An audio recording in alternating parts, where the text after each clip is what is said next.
Soy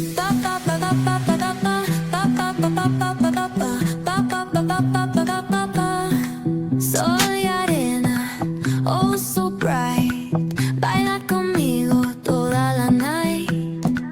El ritmo suena. Can you feel? Hello, कैसे हो आप सब। आई होप आप सब बढ़िया होंगे, मस्त होंगे। आज मैं सुबह उठ चुकी थी और उठ के थोड़ा बाहर वॉक भी करके आई थी। और मैं आज की शुरुआत करती हूँ मेरे एक्सरसाइज से।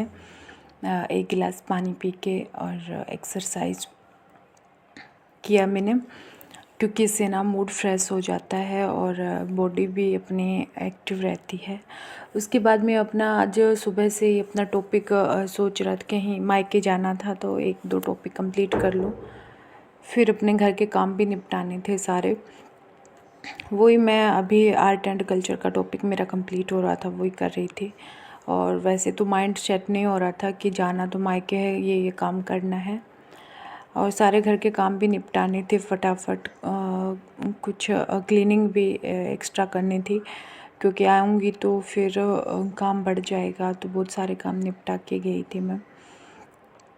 तो फ्रेंड्स, अपने जब लोग मायके जाते हैं ना, तो पीछे हस्बैंड के लिए भी ऐसे सोचते हैं कि इनको कम से कम काम करना पड़े और अपने ना मतलब कोई काम ऐसा ना हो कि हस्बैंड को बर्डन आए। और उसके बाद में मैं किचन में चाय बनाने लग गई थी और नाश्ता भी रेडी किया था। और तो गाइज़ ये है ना कि महीने भर अगर जा रहे हैं हमारे राजस्थान में, तो हम मायके में, क्योंकि एक तो दूर है राजस्थान, तो बार बार जाना नहीं होता। तो ये गर्मी की छुट्टियों में जाना होता है, तो पीछे से क्लीनिंग वगैरह भी करनी है। और जो ना मेरे 7-8 दिन की मलाई भी इकट्ठी की हुई थी, उसको भी मैंने रात को दही में डाल दिया था, ताकि सुबह उसका भी घी निकाल दूँ, क्योंकि फिर आएंगे तो ख़राब हो जाएगा। और फिर ना मैंने अच्छे से क्लीनिंग की थी सब। वैसे तो डेली झाड़ू पोछा होता है, लेकिन फिर भी ऐसे होता है ना कि कुछ बेड वेड के नीचे से, टेबल के नीचे से, सोफ़ा के नीचे से, तो ये भी क्लीनिंग करके गई थी। और जाले वाले भी मैं उतार के गई थी, ताकि आने के बाद थोड़ा हो तो जाएगा हैवी, लेकिन फिर भी कम हो, क्योंकि इतना जेंट्स लोग नहीं कर पाते हैं ना, इसीलिए।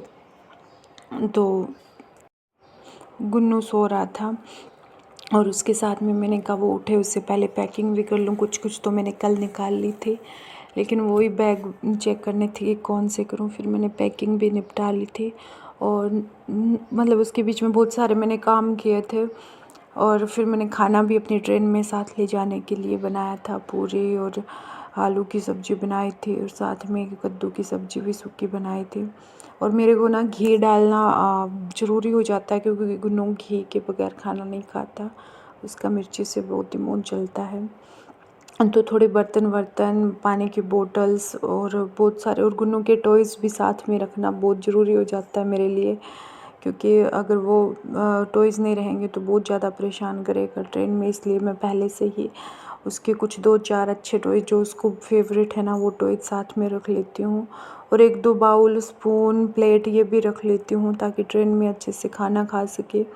और गुन्नू का कप भी साथ में ही लेती हूँ, जो पानी पीता है इसमें। और फिर ना ये सब पैकिंग करने में थोड़ा टाइम लगता है, क्योंकि पूरे दिन ही लग गई थी मेरे को टाइम।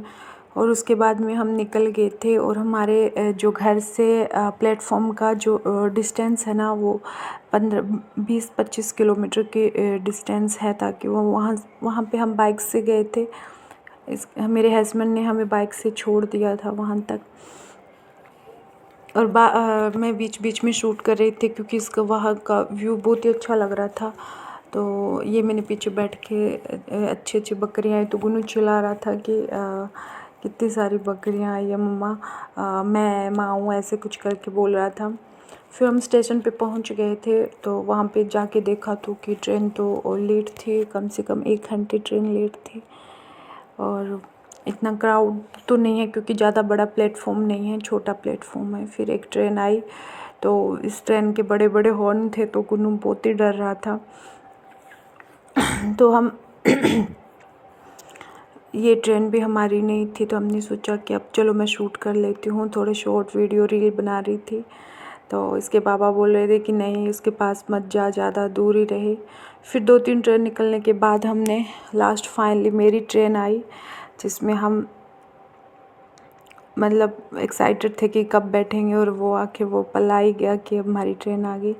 और हम मेरे और गुन्नू को अंदर बिठा के, और इसके पापा मेरे हस्बैंड बाय बाय बोल रहे थे। गुन्नू भी इनको बाय कर रहा था कि ये रोने लगे, तो इसको बताया कि गुन्नू पापा ड्यूटी जा रहे हैं, तो ये मान भी गया। फिर इसको चढ़ते ही सबसे पहले भूख लगी थी, 7-8 बजने को थे। 8 बजे तक इसको भी भूख लगी, तो इसको घी में पूरी खिलाई अच्छे से। मैंने कहा खाना खा लेगा तो परेशान नहीं करेगा, और बड़ा एक्साइटेड था क्योंकि ये 3 साल में ना अब इसको अच्छा लग रहा था कि ट्रेन, पहले तो बच्चा था तो इतना नहीं इसको लग रहा, अब की बार इसको सब पता है कि ट्रेन है, ऐसे खाना है, ऐसे ये करना है, किसी के पास नहीं जाना है। और सबको ना ट्रेन में फ्रेंड बना लेता है अपने। खाना खा के मैंने सोचा गुन्नू सुला देती हूँ गुन्नू को, पर गुन्नू सोया नहीं, अपने टॉयज़ के साथ खेल रहा था। और ये न्यू वाली कार भी अभी ख़रीदी थी उसने, तो उसको साथ में लेना, ये डायनासोर भी साथ रखता है अपने, बहुत सारे टॉयज़ लेके आया था अपने। और इसके बाद इसको खाना खा के ये इसके कुछ फ्रेंड मिल गए थे, बच्चे मिल जाते हैं तो वहाँ ये मस्ती करने लग गया था। और उसके बाद में मैंने भी खाना खा लिया था। हमारा सेकंड AC 2 टायर वाले में करवाया हुआ था, तो इतना अच्छा लग रहा था, फुल AC था तो कंफर्टेबल भी थी, इतनी क्राउड नहीं थी। लेकिन हमें बाद में पता चलता है कि हमारी सीट तो RAC में है। ये हमारे साथ ना बहुत बड़ी ट्रेजेडी हो गई।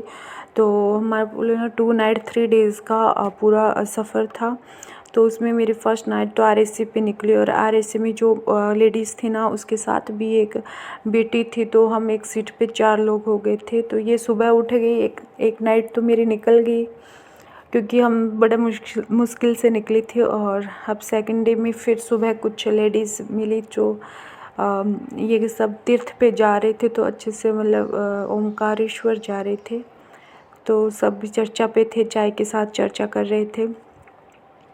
कोई अपना कोई बंगाल से था, कोई वो उड़ीसा से थे, तो ये सब अपना रीति रिवाज बता रहे थे, तो मैं भी अपना रीति रिवाज बताने लग गई थी। और इसके बाद